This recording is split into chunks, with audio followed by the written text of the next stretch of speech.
Mac. Keys.com.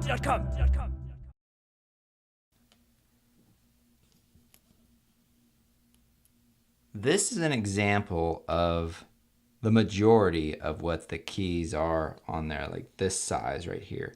And what you have underneath is this plastic scissor hinge that's attached to the key underneath. So what you're actually doing is you're separating this hinge from that key when you actually slide the tool underneath. So let me see if I can give you a side view of this.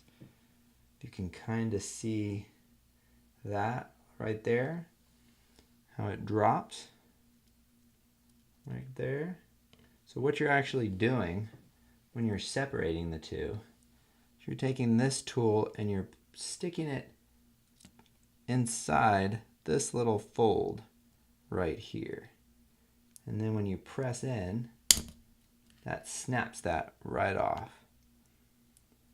So that's why it's important to go in on the actual sides of it and to think that that fold will be somewhat centered in that key. So if you slide your toothpick, paper clip, or whatever it might be, think that you need to remain in the center of this key.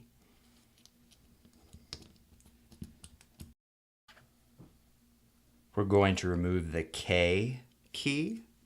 So take your tool, spud your toothpick, paper clip, whatever you're using, place it just underneath the bottom front edge, and you're just slightly going to pry it up, just like you're opening up a pizza box, just to peek inside.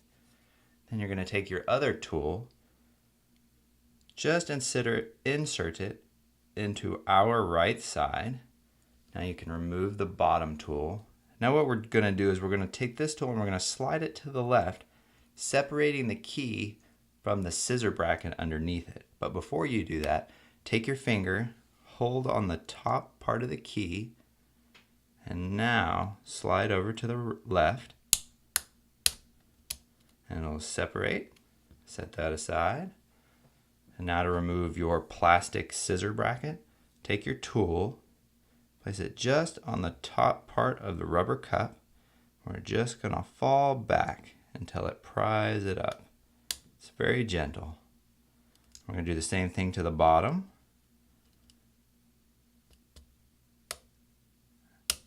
And there you go. You've popped your scissor bracket off. Now to replace your new scissor bracket, you'll take your bracket. You'll notice here, got the wider part on the bottom and the taper part on the top. And that corresponds to how you would lay it into the actual laptop frame. And you'll see here there are two metal catches right here. Sort of. It's hard to tell, but it's right there and right there. And what that's going to do is that's going to grab on the bottom of the clip. Just put it in there and then kind of pull towards the top, and you'll feel it. There's tension. So that means it's held in, and now you can let go and just falls into place. And you can take your finger and snap the top part in. Now take your replacement K key, just put it right on the top there. And what we're going to do is we're going to push down with our finger, and sometimes you kind of have to wiggle your finger for it to take on all the different clasps, but you'll be able to really tell when you push down. You kind of roll your finger, and you have installed your K key. Mac. Keys.com.